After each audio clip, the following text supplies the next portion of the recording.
Welcome to the Austin Arthur Show's The final episode. The final episode. Cheers. And why is it the final episode? Hey, we're talking about sexism. Great. Yep. So first, I want to start off by saying I am a man. Yeah. If you guys disagree with me, that's fine. Yeah. I changed my mind a lot, so don't get too angry at me, please. So this is our perspective as foreigners looking at kind of just like what's going on here between our fingers just touched. What? Our fingers just touched when we reached for the cap. Oh, how romantic. What's going on here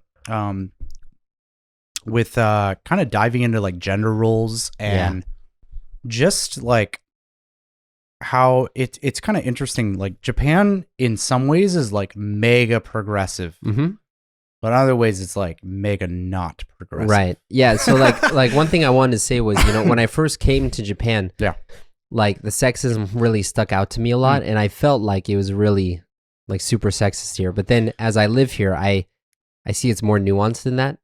In some ways, yeah. Yeah, in some ways, yeah. So I, as kind of like a little opener, okay. There's kind of this thing that like regarding sexism is kind of like I guess I don't know how else to eloquently put this, but it's laughed about. Here? So yeah. Oh, what? By outsiders, okay. I would say like maybe people in other countries. And They're like, oh, Japan is so sexist. Yeah, it's such a shame. So this was in 2022. Yeah. The Minister for Women's Health was at the time a woman who was a mother of one child, and she was replaced because she was thought to. Anyways, I'm not going to get into why she was replaced. She was replaced with a 41-year-old man who was married with no children. Wow. And this guy's awesome idea was. After being what was his name? Can you see the name of the it was let's see. He's a former Bank of Japan official, Masanobu Ogura. Okay. Ogura Masanobu. Okay. Yeah. Anyways, so he took over as the new Minister of Women's Health. Oh, great. Which is like, first of all, the idea that a guy's the Minister of Women's Health is just like, ooh, that's not a good look. Yeah, it's not a good look. But so immediately after taking this, he entered this campaign where he wore a pregnancy simulation belly. Yeah. Which was this like prosthetic belly that was like meant to simulate being a woman who is 7 months pregnant. Yeah, right. Which is just like, I mean, your wife has been pregnant twice. My wife's been pregnant once. Yeah. Both of us who are not women, but have lived with women, know that like there's a lot more that changes with a woman's body than just gaining weight. Yeah, just like, gaining weight and getting heavy there. Yeah, like my wife's feet would like swell. Yeah, and I was like significantly worried, and like so was she. And then go to the doctor, and it's like, oh no, that's just what happens when you're pregnant. Yeah, among like a million other things. Did she get morning sickness? In the second trimester. Yeah. But this guy ended up going to an international conference for women. Oh, okay. And Japan was literally the only country there with a guy. Oh, of course. I mean, it's like you have all these other people who are like representing women's health, and it's like then Japan's like, hey, here's this old dude. Yeah. And it's like, oh God, that's not a good look. You know what I mean? Yeah. Well, even like Parliament now, right? So like a lot of in Europe, a lot of Parliament is made up of like a lot of women now too. Yeah. And in Japan, it's like all old dudes. Yeah. I mean, we this isn't. The cabinet, I should say. This isn't unique to my school, but it's like we were a girls' school for a whole long time, and it's like the idea that we had very few women who were like in the senior faculty and like the kind of like the the upper management kind of positions. It's kind of like. Yeah. That's a little odd. Yeah, it's funny because like you have a statue of the creator of your school, founder of your school, which is a woman. Yeah. And then it's like, oh, it's all men now. Yeah. So that's interesting. Yeah. However, it's not all doom and gloom because you brought up a really interesting point where it's like I don't want to steal your thunder. Why don't you bring this up? Thank you, Austin, for letting me speak. I appreciate it. Yeah. I know here's your momentary. I interrupted you for this. I know this is the Austin first and Arthur second podcast. Yes. You're 45 seconds of discussing before I start talking for the rest of the 30 minutes. No, so like it really hit me really strongly when we were moving. This is what you were thinking of, right? The moving experience, right? So we were moving from where we used to live to where I live now. Yeah.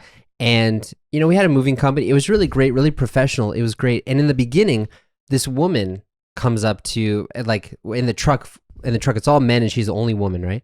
And she comes up and she's talking to my wife and stuff about, like, the things to expect and, like, the process and everything. And it's fine. I was like, oh, of course, you have all the men doing the heavy lifting and stuff. She's the one who's supposed to interact with the customers because she's nicer. Yeah. No, and then she just went lifting with everyone else, and it turns out she's the team leader. Dude, that's so cool. Yeah, like, because like in America, it'd be like, no, this is not a job. This is a man's job. What is a woman doing here? Yeah, basically, yeah. Big trucks, big man. Why is a woman here? Yeah, it was mind blowing. Like, oh, she is the leader. She's the one calling the shots, and she's actually doing the heavy lifting too. Like, what? Yeah. That's really cool. That's not a unique thing. Yeah. You'll see that all the time here. Construction, police officers, firefighters, like, it's really crazy. Like, if you just look at the daily life of people here, how balanced men and women are as far as jobs. I feel like in corporate it changes a bit, but in non-corporate jobs. And I want to say that I'm not talking about how they're treated in these jobs, but just the fact that, like, you can pretty much look at, like, any job around here, like maybe in Tokyo. I don't know how it's like in the countryside because, we both live in the city, but at least here in Tokyo, you look at pretty much every job and it's like roughly 50-50. As far as, like, normal jobs go. You get in some, like, obscure jobs. Like, I'll tell you one thing that really, it was very noticeable. I went to the government office the other day, just to resolve some, like, paperwork with my daughter, right? And so my wife and I are there. Government means, like, government of the city hall. Of city hall, okay. And so I was looking around at the city hall, and it was really odd to me. And I looked around, and literally all of the people working at city hall, everyone was a woman. Really? Wow. I noticed that right away, and I was like, well, there's literally no guys here at all. Yeah. So I find that really odd because when I go to government buildings in the US, I find it's generally kind of the opposite. Yeah. Like, I feel like if you look at, like, government employees in the US, they're like, it feels like it's mostly men. Yeah. Yeah. Yeah. It's like, I haven't been to the United States in, like, a while. I mean, I do go back, but I haven't been to anything. Well, have you ever, like, renewed your license there? Yeah, I mean, I went to we call it the RMV, not the DMV, Registry of Motor Vehicles. You just, every time you talk about the East Coast, I just am more and more convinced we don't live in the same country. It's Massachusetts, man. It's only Massachusetts where it's called the RMV. It's some magical land. He is actually not from America. I am from Germany. I'm from fake America. I'm from the better version of America. Let's just say that. The better version. The better version. Okay. Come on, East Coast is the... No one knows Massachusetts over here. You talk to the average Japanese person, I bet you they know Seattle. Well, dude, you're comparing states and cities, right? Okay. Boston versus California. Seattle. Okay, California should be its own country. Yeah, I mean, California's the size of Japan, okay? So you're not wrong. Yeah. Anyways, but yeah, so, like, what one thing that, like, really hit me was like Studio Ghibli animation, because it's all, like, super strong female leads. Yeah, that is interesting, isn't it? Yeah, because in Disney you have, like, a lot of female leads too, but they're always getting saved by a man. Yeah, it's like Disney's like really distilled like the princess thing, and they're you can tell they're trying to break away from it now because they're like redoing all the princess movies, and now they're like the princesses are like strong heroines. But they do that by making the guys look stupid. Though. Yeah, a little bit. Yeah. But, like, yeah, I think Ghibli did a really good job where it's just like all the stories that Ghibli does, they're just they're just stories about women. Like there's no romance hardly in it. Like Howl's Moving Castle is the only one where I can really think of that like really has romance. Spirited Away has like a little bit, but like not that much. It's like but it's like a 10-year-old girl, so it's like it doesn't. It's like nonsense romance. Right, you know what I mean? Yeah. It's yeah. But yeah, so it's like for me, it's weird because it's almost like those things are not a thing here. Whereas in the States, it'd be like, oh look, we employ women this percent, or like, oh look, we have a strong female character in our movie. Yeah. And instead of in Japan, it's like, well, that's taken for granted, Yeah. No, I agree. But I want to switch it. Where do you feel like things are really sexist though? That's still like, man, it's hard to pin down and really just say one. I think, I mean, the low hanging fruit would be The Office. Yeah. Women are significantly more under the stare of scrutiny when it comes to office clothing than men are. Men can get aware, like just something as simple as like you'll see in The Office over here, and like I personally haven't experienced this because I don't wear makeup, but I've had my friends talk to me about this, and guys will come up and talk to them in the office and say, "Oh, you're not wearing any makeup today." Yeah. Huh. Why? Are you feeling sick? Yeah. Huh. Or casual comments are like, "Oh, you look really cute today." Just stuff like that. And it's honestly, I'm sure these guys are just being dumb and not really thinking about how like what their statements are saying, but it's just like, no one's coming up to me and be like, "Yeah, Austin, you know what? You just look cute today." Yeah, right. I really like your attire. And it's like, no, that doesn't happen to me. Yeah. Yeah, it's maybe funny. I'm just not handsome enough. It's funny though you say that because like I remember so my wife and I, we got married when we were very young. I was 25, she was 24. Yeah. And I remember early on in our marriage, she had a discussion with her mom because she didn't wear makeup so much because she wanted to keep her skin nice, And I remember she was telling me how like she had a discussion with her mom about how it is polite to wear makeup. It's actually rude to not wear makeup. Yeah. And that's a weird thing for me. Yeah, it's, that's, you brought up a good point because it's not just men who are perpetuating like sexism specifically against women. Yeah. Because it's like, I feel like older generation kind of looks at the younger generation as like, well, I had to deal with this, so you need to deal with this now. That's definitely, it really feels that way. Yeah. Another thing that really is very noticeable, especially if you come here and visit Japan for the first time, is like school uniforms. And like the disparity between boys' uniforms and girls' uniforms. What do you mean? Like in junior high and high school. Yeah. It's like girls just wear like the cute little sailor skirts and like the sailor outfit, and boys are just like it's kind of more resembles a suit. Yeah. So it's just like, I don't know, the impression that I got when I first came here was like, oh, you guys just aren't taking it seriously. It's like, oh, look, you got your little cute dress on, you're going to school, and like boys, it's like, I got my suit, I'm becoming an adult kind of. That's the image that I got when I first came here. Yeah. Yeah. Yeah. It's so something for me that I think when I first moved here, I was really surprised at a lot of things, and I was actually kind of disappointed at a lot of things, not necessarily related to sexism, but I remember coming here and thinking, wow, Japan is westernized so much. Oh, really? Okay. And because I would think, oh, like Japan is more the traditional thing from like Tokugawa Edo period, whatever. Like I mean, that was the way I thought before, right? But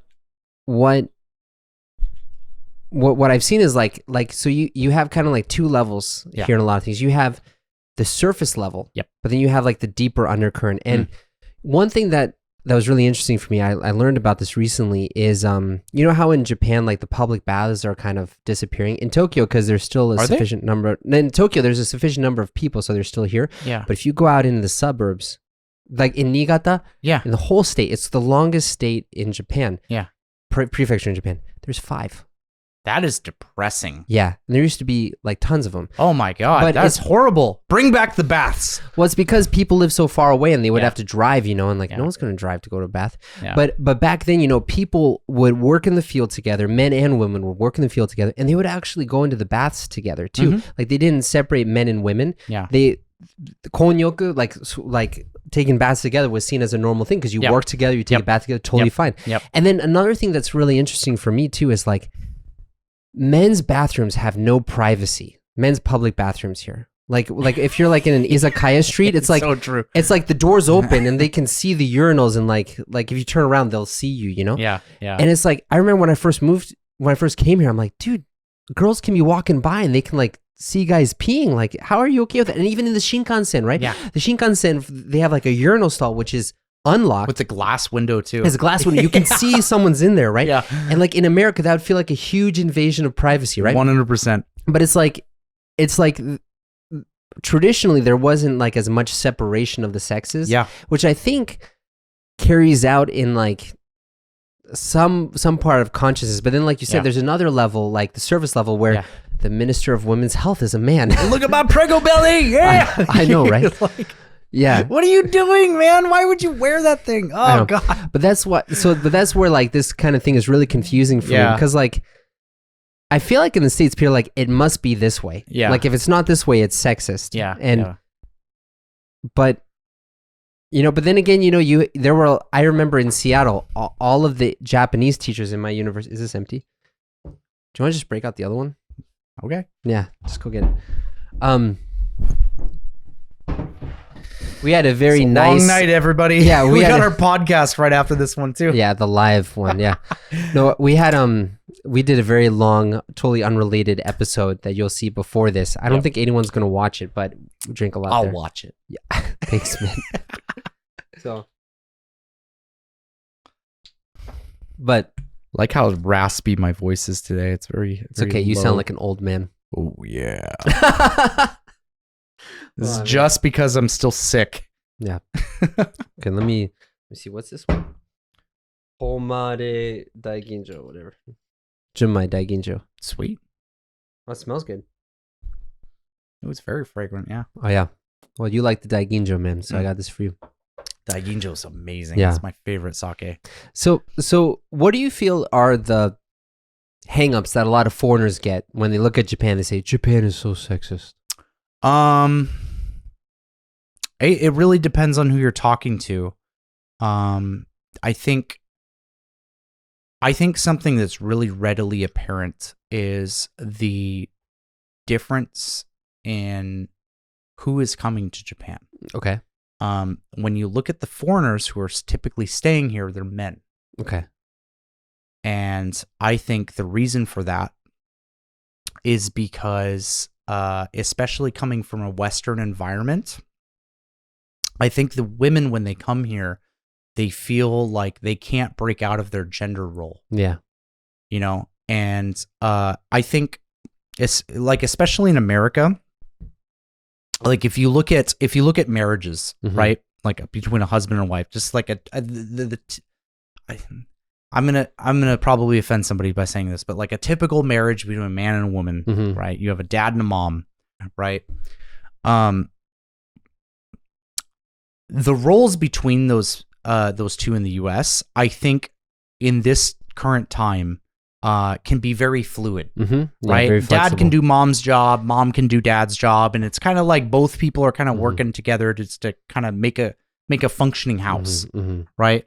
Whereas in Japan, you can definitely see that, but I think it's mainly our generation that's doing it now. It's mainly our generation. Like gender roles are still very rigid here. Yeah. And it's like, especially when it comes to relationships, there's like very clear expectations on what a man should do and what a woman should do. So speaking of that, so my wife's parents, when I go back, yeah, they feel really awkward when I pick up my plate and take it to the sink after dinner. Yeah. Like, no, you don't need to do that. This is not what you're supposed to do. I'm like, yeah, but yeah. I mean, and it's the same thing. Like I remember, my wife's aunt visited us like right after my daughter was born. I think my daughter was maybe like 2 or 3 months old, and she was visiting us. and I was changing my daughter's diaper, and she's like, "You know how to do that?" Yeah. I'm like, "Yeah, it's my daughter. Yeah. It's a diaper. It's not a complicated mechanism." Yeah. She's like, "My husband doesn't know how to change a diaper." Yeah. It's like, what? Yeah. So what? I mean, in all fairness though, so like my dad, right? So my dad's parents' generation, this is back in the 50s, whatever. Like my grandfather, he would be sitting in the living room watching TV. The phone would ring right next to him, and he'd call over his wife. He's like, "Hey, Dottie, come pick it up. There's the phone ringing." And she would walk from the kitchen into the living room next to him to pick up the phone. Boston accent. Yeah, she'd be like, "Oh, hi, how you doing? How you doing?" Yeah, it's just, I mean, it's true she didn't sound like that back in the 50s, but that's how I remember Yeah, that's her. how everyone sounded in the 50s. Oh, hey, how's it going, sir? Dude, I miss the days when, like, the Boston accent was closer to, like, the standard American English. Oh, God, I don't. California it's like, it's painful to listen to. Don't ask what your country can do, what you could do, what you can do for you, but what you can do for your country. I don't fucking know. Yeah. Guy was dead before I was even born. Not important.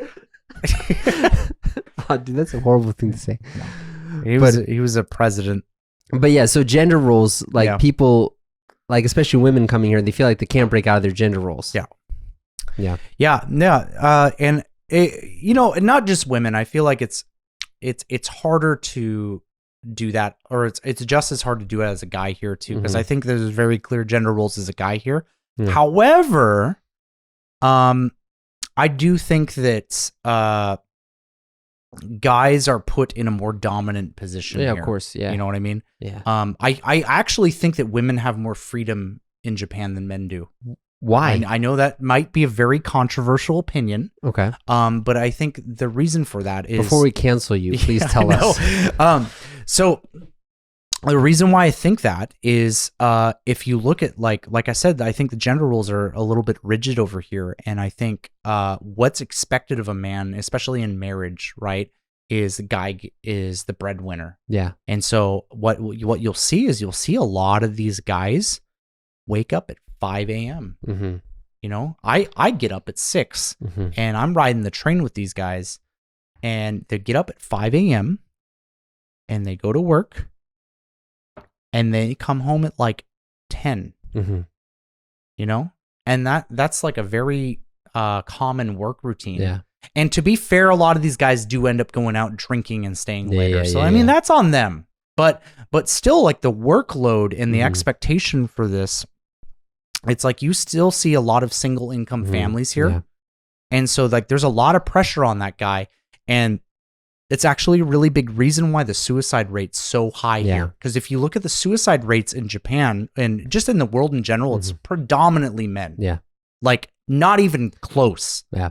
And it's the same thing here in Japan, because, like, there's so much pressure on men to provide for their family. It's like, if a guy loses his job or gets a demotion, it's like, well, you know what? I could take this job loss, or I could just not be a burden on my family, and, you know, you end up, you know, losing your life. And so it's like men's mental health is like a kind of like a hidden problem here that's not really discussed. So that's what I was talking about, in the sense that I think that in some ways women have a lot more freedom here in Japan than men do. Yeah, but I also feel though that, like, a lot of women here, they're kind of pushed into the housewife role, or housewife plus I work a side job, you know, baito, right? Yeah, that is true. Yeah, so like a lot of people feel like they can't shake that.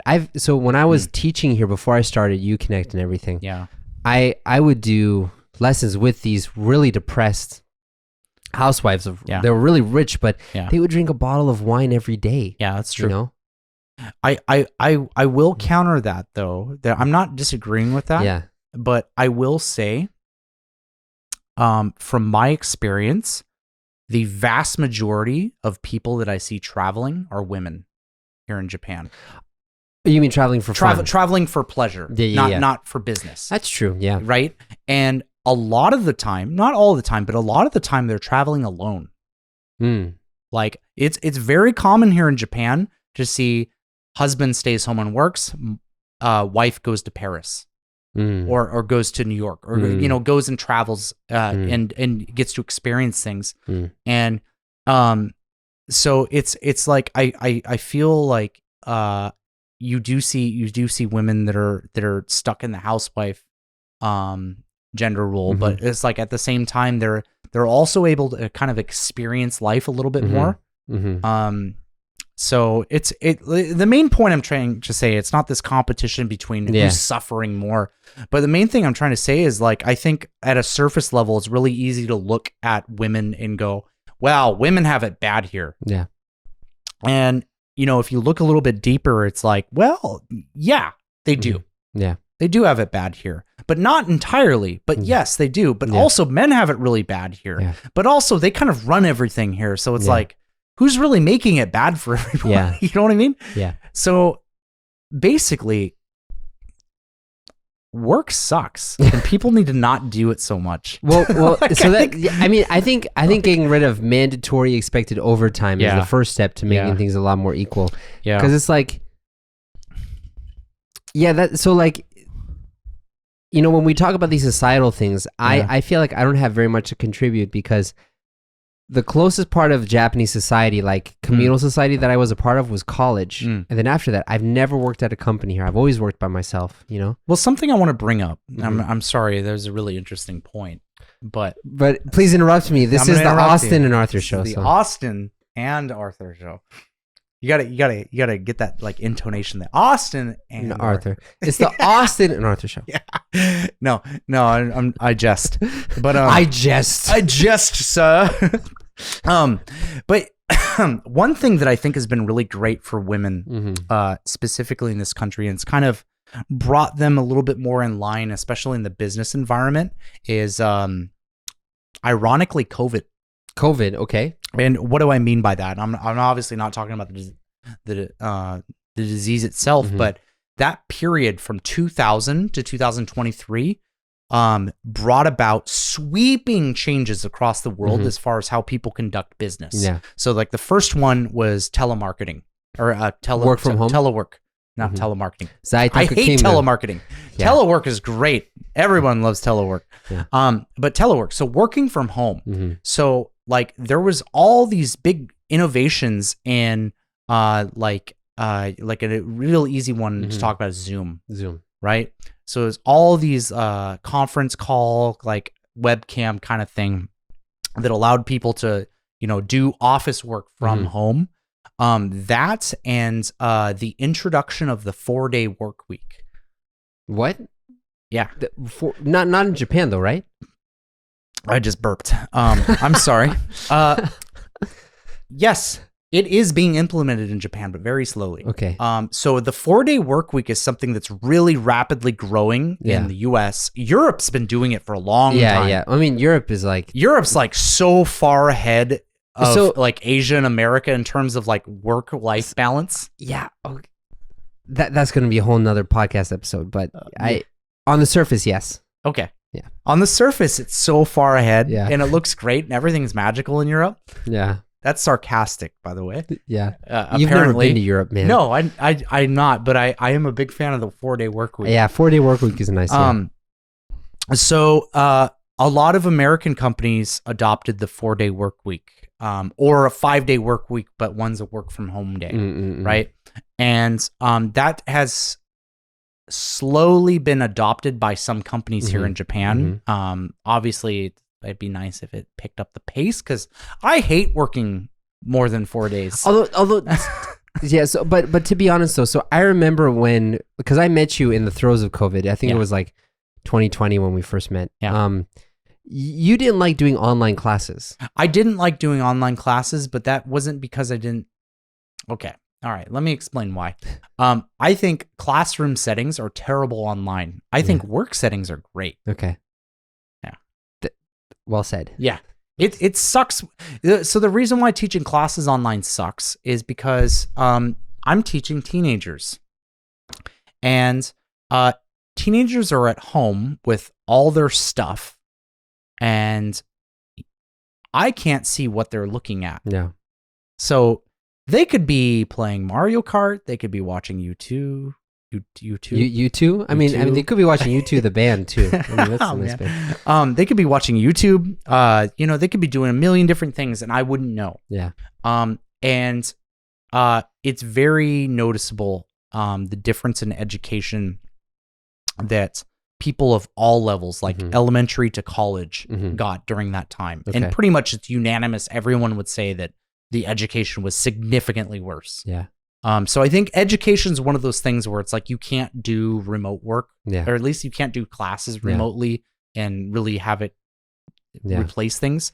But a lot of other jobs can. Yeah. And what this has ended up doing is there's a lot of women, especially here in Japan, that want to work, but they're housewives. Yeah.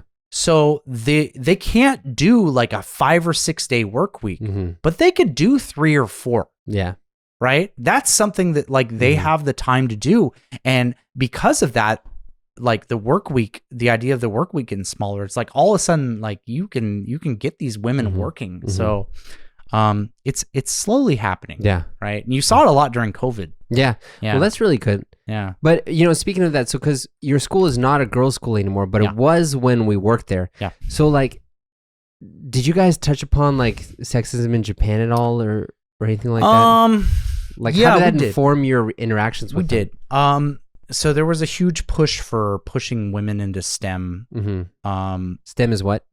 Science, technology, engineering, and math.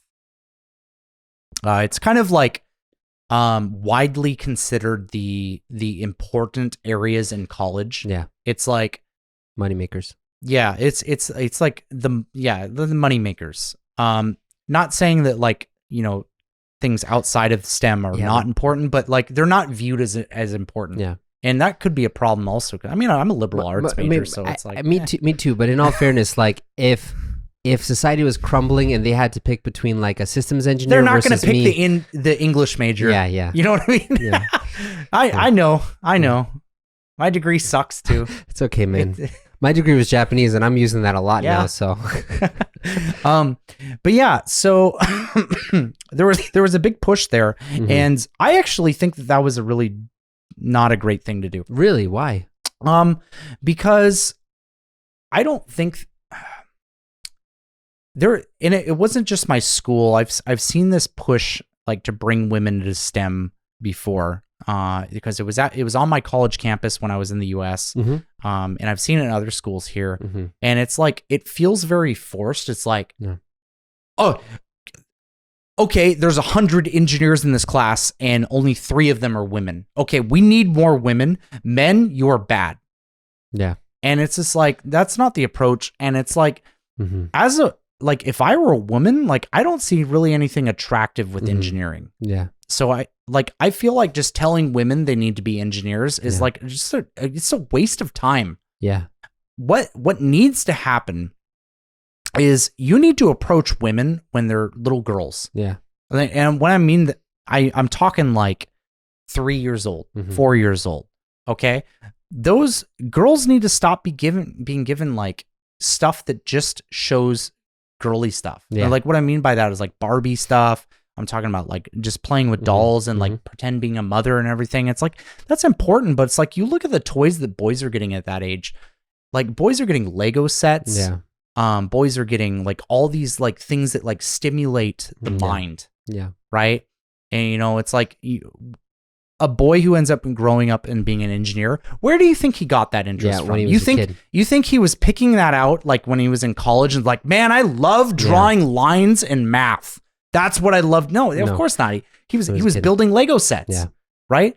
And it's like you see that often. Like, I mean, my nieces all play with Legos and stuff, and I think that's great. But it's like you need to be stimulating women like that. Yeah, that's how you get women engineers. Yeah, it's not like because you got to get it before the mindset. Yeah, because people would say that there's like implicit sexism, societal sexism, like people. And it's like if you do it the other way, where you're forcing people in. All you're doing is taking people, and I don't want to sound offensive when I say this, but you're taking people who are subpar, because like you're taking like, okay, let's say you have like 96 engineering majors that are men and 4 that are women. Okay, a company needs to hire engineers. Yeah. And there was a requirement, like let's say they need 4 engineers, right? And there's a requirement put upon the company for diversity hires that out of those 4 engineers, 2 of them need to be female. Okay, well, the pool of those 96 guys is just 2 slots versus the 4 women who are engineers is also 2 slots. That means 50% of the women who graduate from that are going to end up getting that job. Whereas like just the literal top 2 guys in that group are going to get the job. You know, and that sucks. That feels really bad. So it's like you gotta really approach this from like a way younger age and inspire women to have that interest, and then you will see like the levels balance. You know, like so this made me think about this. Like, so one of the things I really respect about my wife Natsumi is you know, I met her at Aogaku when I was doing Ryugaku there. Yeah. And the regular school, not like the Aotan janakute. She was doing the 4-year university. Yeah. But originally she was doing the 2-year university, which is like for girls to go because they're going to get wifed up soon. So like they got the wife degree. Yeah. So why? Yeah. So I got my associates, you know, why would you go that hard, you know? Yeah. But she was telling her parents, you know, like, oh, I want to go to 4-year university. Like, why would you do that? You're just going to get married. Yeah. You know? And so she was fighting that. Right. But then she overcame that. She went to Aogaku, and like that was when she told me that story, I was really impressed by that, right? But then like we need more of that. But then I also noticed like after we got married, she really like moved into a very domestic, traditional female role, like what was expected. Yeah. And you know what you're saying here is like it really comes down to how the parents interact with the kids. Yeah. I think, you know, with my son, he loves purareru, he loves trains, but he also likes taking care of the baby dolls and feeding them. Yeah. And that's great. I love both of those, you know, like, I mean, more power like, to him. It's like just like girls at a young age need to be exposed with more like mind stimulating things. I think boys also need to be presented with like home care toys. Yeah. Yeah. I think that's really important. It's like, cause like the concept of cooking, like most men, including myself, dude, I hate cooking. My son helps me cook now. Yeah. And he's that's 3. great. That's great. Yeah. Yeah. So it's just like, that's one of the things that I'm really hopeful for Japan in the future. That's that these roles get adopted. Yeah. These roles become a little bit more fluid where people kind of move in between. One thing I will say, however, is, I think the idea of being a housewife here is very, there's no negative opinion. Well, I shouldn't say there's no, but like from society's point of view, there's not a lot of pushback. Whereas in the US, if like a woman said that they're a housewife, there's like a real negative view on that. Oh, you decided to be only a housewife? You're a housewife? Wow. Do you just wear a collar all the time and let your husband decide everything? Yeah. And it's like, it's like it feels like this agency is taken away from you. Like, oh wow, you're so pathetic. You're just a housewife. Yeah. There's a lot of that viewpoint in the US, and I really don't like that. Yeah. Because I think there's nothing wrong with being a housewife, but there's a problem if it's forced on you. Yeah. You know what I mean? Yeah. If you choose that roles, because like in all honesty, like being a housewife is about raising the next generation full time. Yeah, it's a very important job. That's like the most important job, right? And so I feel really honored, you know, and I feel really lucky that my wife, she has not chosen to be a housewife. She has chosen to be a full-time mom. Yeah. And she has chosen to really invest in our kids full-time. And she could get a job if she wanted to. And there are times when she says, she's told me multiple times, she wishes she had a job that made money, you know? Yeah. And I understand that. Yeah. But I also feel like it's a privilege for me that I'm able to create the environment where she can spend full time to raise our kids to be the best people that they can be. She doesn't have to work. Yeah. You know, and it's like, you know, because in the end, like, sorry, you don't make enough money. I know, but it's like, dude, you'll get there. You're getting there. No, but it's like, one day. But it's like, you know, it's all about how the parents interact with the kids. And like, 100%. if you have the parents who support their kids in whatever they do, they don't try to push their preconceived notions on them. They just let them be who they are. Yeah. Things would be a lot happier. And I'm happy that I feel like we're doing that. Yeah. You know? Yeah. I mean, I fully intend on, you know, it's not like I'm not going to ever get my daughter a Barbie doll or of course I'm going to get her a Barbie doll. It's like young women want to have toys that represent them. Yeah. Right. But it's like at the same time, I'm going to get Legos. Yeah. Well, partially because like I want her to play with Legos. But I want to play with. Yeah, Legos. I want to play with. So I freaking love Legos, man. Low-key, I'm buying the Predator stuff for me. Yeah, no, I'm really excited. Actually, my coworker just bought this today. Obviously, my daughter's way too young for this, but in 2 years, like once she's around 3, we're getting the Lego Advent calendar. Oh man, or is it Advent calendar? Christmas calendar? Not same Advent. Thing. No, Advent calendar is the same thing. Yeah. Oh, yeah, anyways. But yeah, dude, do you know about that? Yeah. Have you done it? I haven't done it. Oh, dude, it's like crack for children. Yeah. Like once you get it, you got to get it every year. Like they're obsessed with it because like every single day is like a little Lego figure or like some tiny little Lego thing. Yeah. And it's perfect. Yeah. It's amazing. I want it. Yeah. No, but I mean, it's kind of like what we did with my son, right? You know, we would even when he was like 5 months old or whatever, like he had like barely any cognition or whatever. Yeah. Like we would get toys for him and we would pick like 3 different toys. Yeah. And we would let him pick whatever he wanted. Sometimes he'd pick the pink one. Sometimes he'd pick the blue one. Yeah. But most of the time he'd pick the yellow one. He loves yellow. My daughter's obsessed with yellow. Yeah. She loves yellow and orange. I don't know why. Yeah. Yeah. Well, yellow is great because it's like, Lewis has so many yellow clothes now because he loves yellow so much. Yeah. Oh, that's funny.